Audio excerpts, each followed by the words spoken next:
সালাম ভাই, আমি কিছুই করিনি, তোমার জমির দিকে তাকাইনি, আমাকে কেন মারছো এভাবে? আমার ভীষণ কষ্ট হচ্ছে, আমাকে দয়া করে ছেড়ে দাও সালাম ভাই। মিথ্যে বলিস না, তুই গ্রামের সামনে মাথা তুলে দাঁড়িয়েছিস, নেতা হওয়ার চেষ্টা করছিস, এখন বুঝবি এর দাম কত। আমি শুধু বলেছিলাম মসজিদের জমিটা পবিত্র, ওখানে বাড়ি তুললে পাপ হবে, এতে আমার ভুল কি দাদা? আমাকে ছেড়ে দাও। পাপের কথা বলছিস? সালাম ভাইয়ের সামনে পাপের কথা? তুই আমাদেরকে পাপ পুণ্য শেখাবি? আজকে তোর মুখ বন্ধ করবো। এই এই হতভাগা! আল্লাহ, আমার মেয়েটা রুনা। চুপ, ওর নাম নিবি না। ভাই, এই মরে গেছে মনে হচ্ছে, এখানেই ফেলে দিই কাদায়, কেউ খুঁজে পাবে না। আমার খুব ভয় করতে শুরু করছে বাবারি। এই কথা বাড়াস না, বৃষ্টি বাড়ছে, যা বলি তাই কর, ব্যাটাকে এখানে ফেলে রেখে পালিয়ে যাই চল। শিয়াল কুকুরে এসে খেয়ে নিয়ে যাবে, ব্যাস, তাহলেই মুক্তি।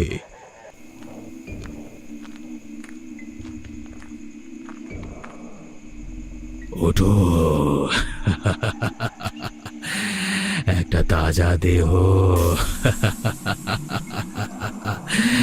ওঠো। আমি সব দেখে নিয়েছি, ওই কাগজগুলো। তুমি যা করেছো সেটা আর গোপন নেই, আমার কাছে সবকিছু জলের মতো পরিষ্কার। কাগজ? কি কাগজ দেখেছো তুমি? কিসের কথা বলছো? তোমার কি মাথা ঠিক আছে? মাথা ঠিক আছে?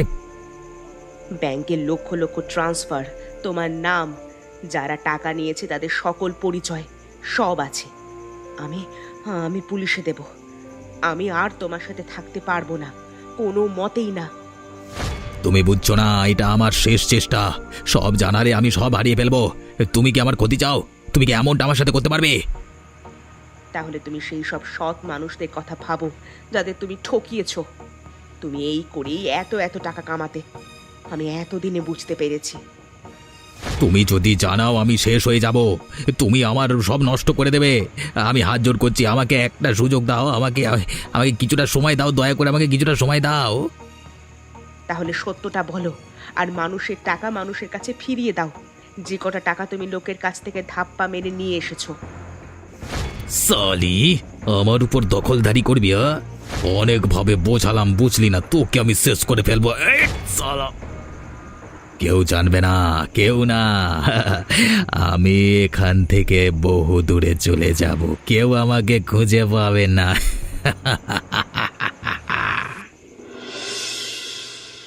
বাড়িতে কেউ আছেন? দয়া করে একটু বেরিয়ে আসবেন, কেউ বাড়িতে আছেন? কে ভাই তুমি? এইখানে এই সন্ধ্যের সময় কি করছোটা কি? চাচা, আমি শহর থেকে এসেছি, আপনি কি আমাকে এক রাত থাকতে দেবেন? আসলে অনেক ছোটবেলায় একবার বিপদে পড়ে গ্রামে এসে আপনার কাছ থেকে সাহায্য পেয়েছিলাম, তাই আর কি। বহু বছর আগে? কি, আমি তো ঠিক মনে করতে পারছি না। হালিমা খালাকে মনে পড়ে? বহু বছর আগে মারা গেছেন। আমি ছোটবেলায় এখানে এসেছিলাম একবার, আমাকে চিনতে পারছেন না? এই দেখুন না। হ্যাঁ, হালিমা থাকতো এ বাড়িতে, অনেক বছর হলো সে নেয়। তা তুমি কি কাজে এসো এখানে? আমার শহরে কাজ নেই চাচা, খেতে পড়তে পাচ্ছি না, তাই সব কিছু ছেড়ে দিয়ে এখানে চলে এসেছি সারা জীবনের মতো। শহরের লোকেরা আজকাল শান্তির জন্য গ্রামে আসে না। এত বছরের জীবনে আমি অনেক কিছুই নিজের চোখে দেখলাম। সবাই অপরাধ করে পালিয়ে এখানে বাঁচতে চলে আসে। তুমি কি আমার থেকে কিছু লোকাচ্ছ? কিছু না চাচা, আমি অনেকটা ক্লান্ত এখন, খুবই দুর্বল লাগছে নিজেকে, খুবই খুবই। ঘরে ঢোকো, কিন্তু মনে রেখো, যদি কোনো রকমের চালাকি করবার চেষ্টা করো তাহলে কিন্তু তোমাকে এখান থেকে তাড়াতে আমি দুবার ভাববো না। কি ব্যাপার, বাবা রাতে এইভাবে দাঁড়িয়ে আছে কেন? একবার বাইরে গিয়ে দেখি তো।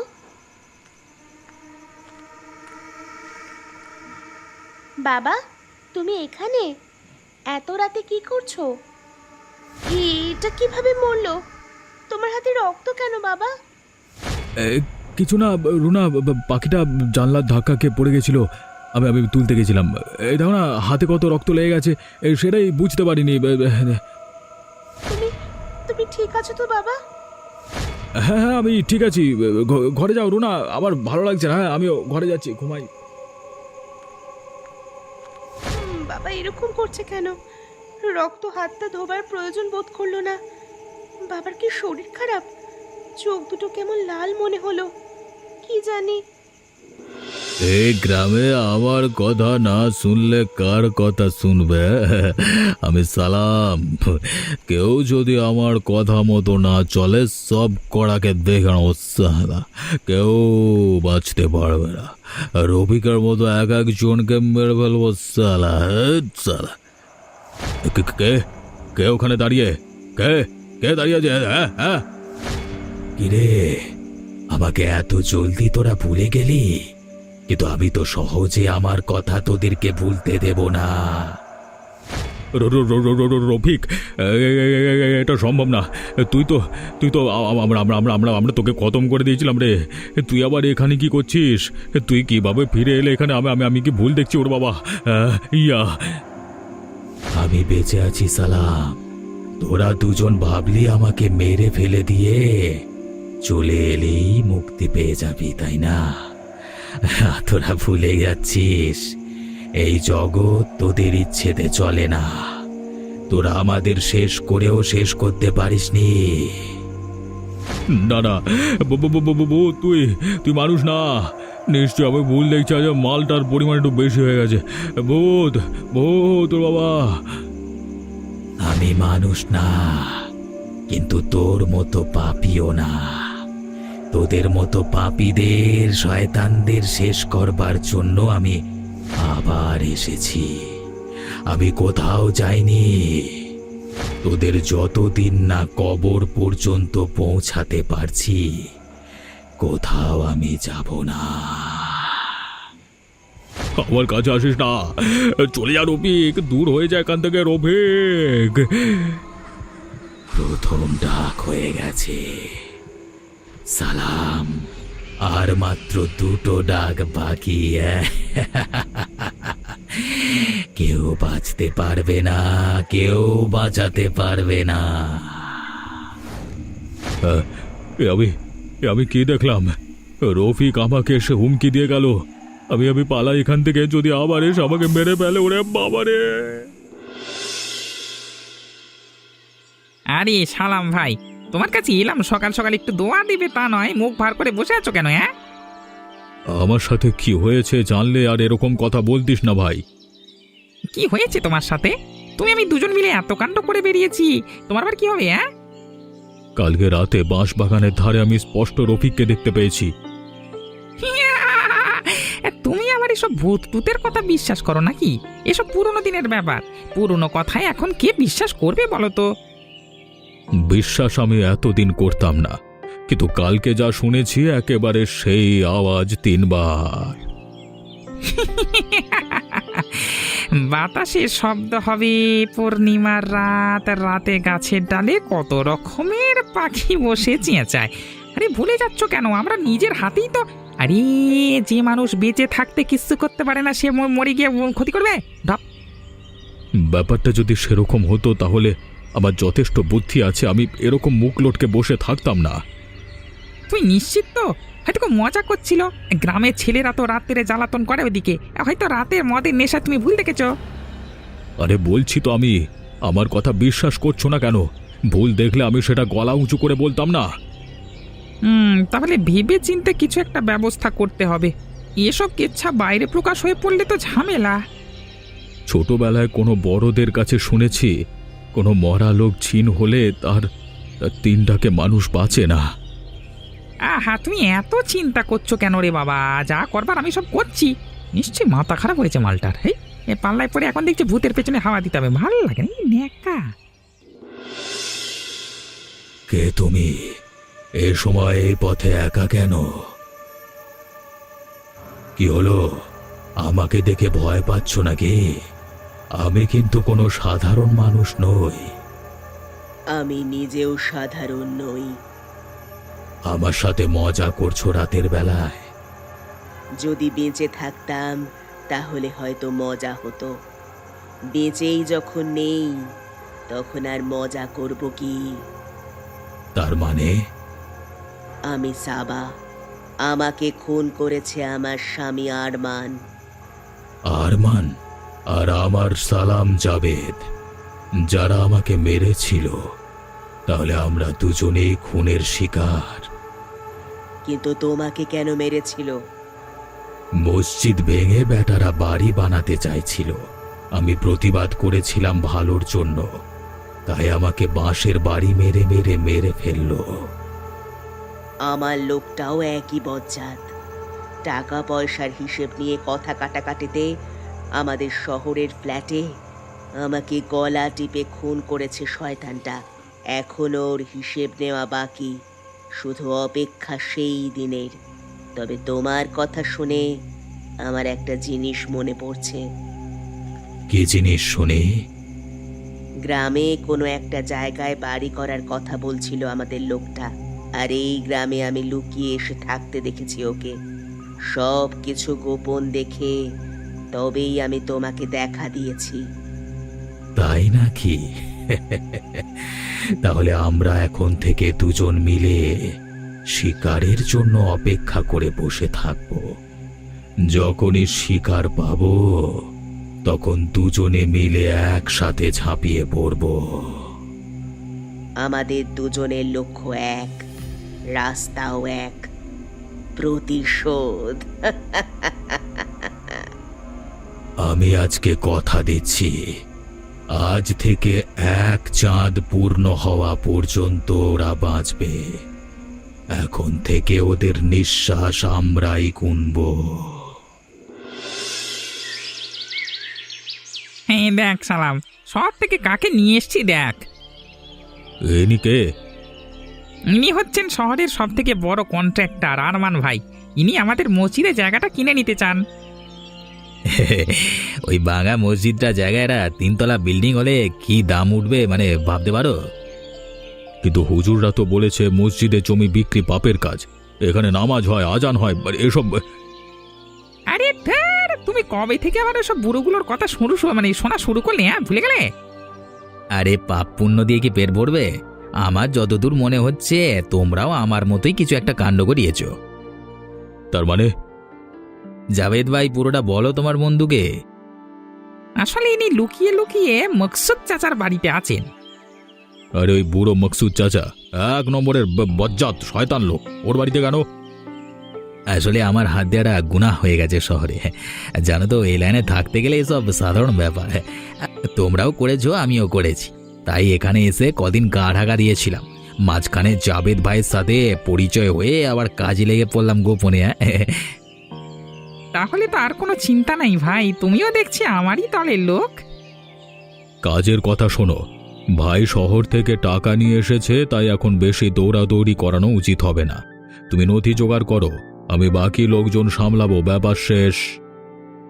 ঠিক আছে, তবে রাতের দিকে একবার আলোচনা করা দরকার। জমিয়ে একটু বসতে হবে, এখন দিনের বেলায় গ্রামের লোকজন শুনে ফেললে গোলমাল হয়ে যাবে। ভয় করলে কি আর আমাদের লাইনে চলে? সব হয়ে যাবে, শুধু সাহস রাখো। একবার যখন আরমানের নজর পড়েছে তখন কাজ হাসিল হবেই। তবে হ্যাঁ, তার মধ্যে আমরা দুজন মিলে গিয়ে রফিকের মেয়েটাকে তাড়িয়ে দেব। ওই জায়গাটা হাসিল করতে পারলে পুরো জায়গাটা মিলিয়ে আমাদের কাজটা আরো ভালো করতে হবে। বেশ বেশ, সব হবে। কিরে রুনা, তোর আব্বা আছে ঘরে? তোমরা আবার কি চাও? তোমরা আব্বুর কথা কেন জিজ্ঞেস করছো? তোর বাপের কি খবর তাই ভাবছি।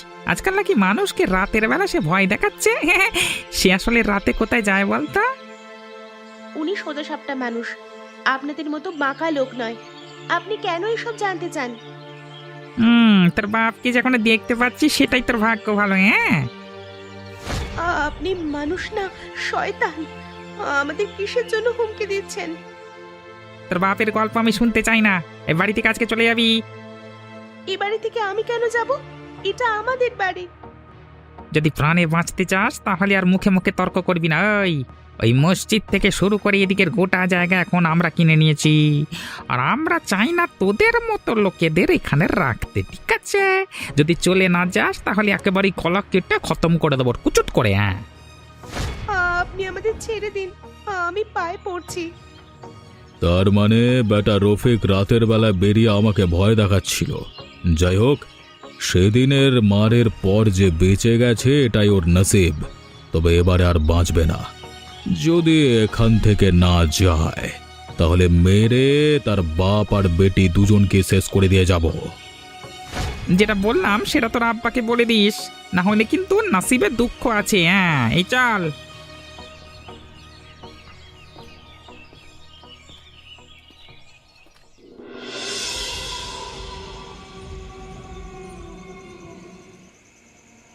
চাচা, আর কত ঘুমাবে চাচা?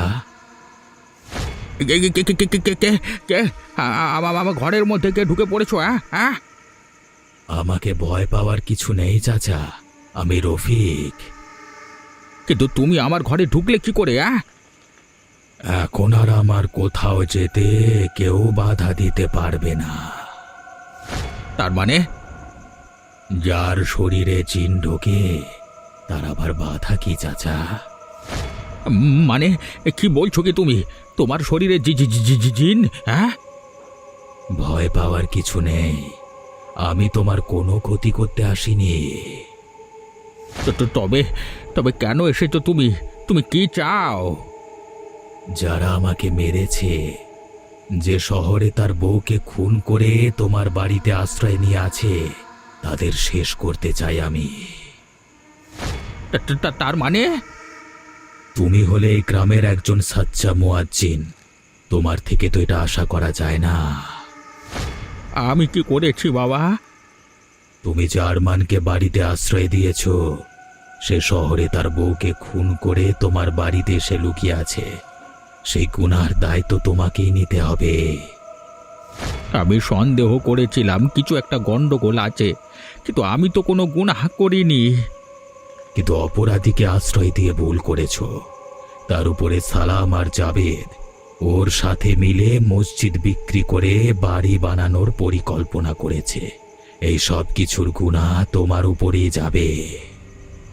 না না, আমি তোমার কাছে হাত জোর করছি, আমাকে বাঁচাও। সারা জীবন আমি সৎ পথে থেকেছি, এখন শেষ জীবনে আমি কোনো পাপের দায়ভার নিতে পারবো না। যদি তুমি চাও তাহলে ওকে বাড়ি থেকে বার করে দিতে পারি। তাতে কোনো লাভ হবে না। এক কাজ করো, ওকে বুঝিয়ে কালকে রাতে বাঁশ বাগানে নিয়ে এসো। আমি ঠিক 3 বার যখন ডাক দেব তখন সেখানেই বিচার হবে। ঠিক আছে, তুমি যা বলবে তাই হবে। এখন আমাকে একটু শান্তি দাও, আমি খুব ভয়ে আছি।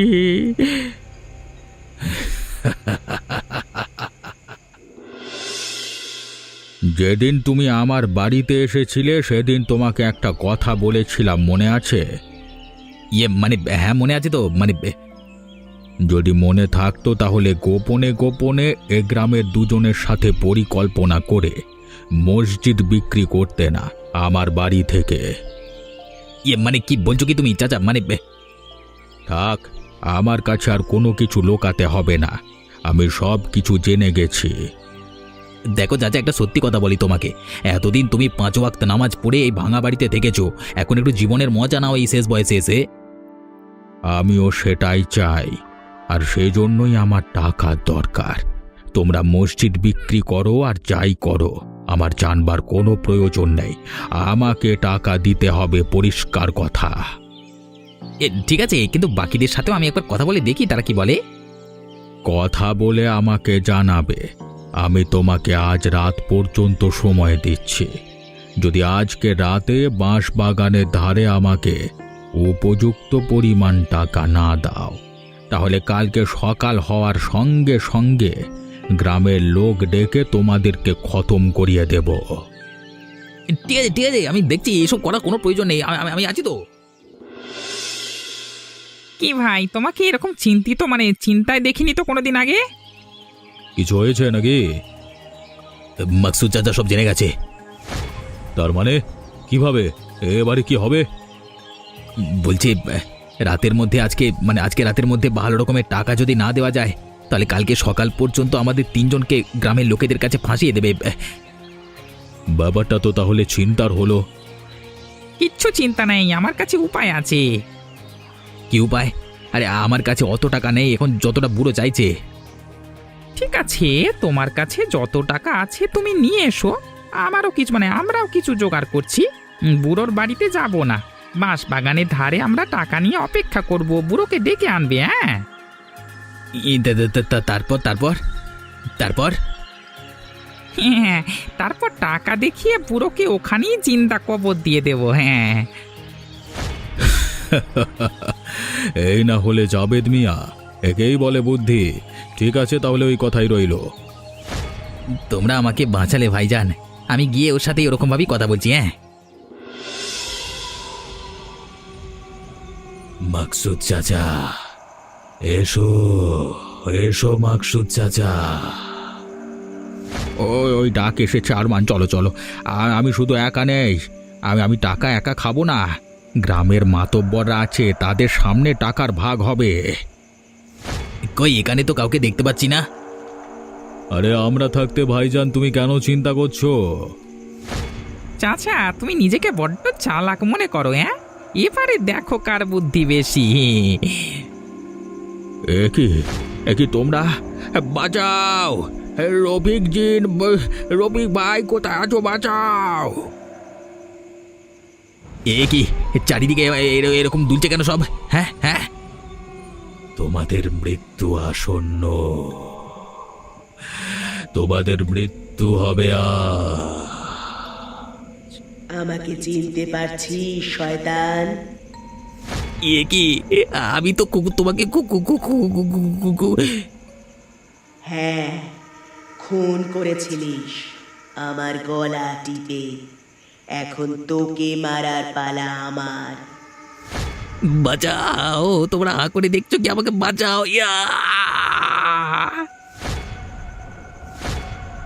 রফিক, তোমার ভিতরে জিনের বাস, আমাদের ছেড়ে দাও, তুমি ছেড়ে দাও, ছেড়ে দাও। আমি মনসুর মিয়ার জিন। জমির দখল নিয়ে অনেক বছর আগে আমাকে তোমরা খুন করেছিলে। আজকে রফিকের শরীরে বাস করে আমি তোমাদের প্রতিশোধ নেব। এই গ্রামকে শয়তান মুক্ত করব।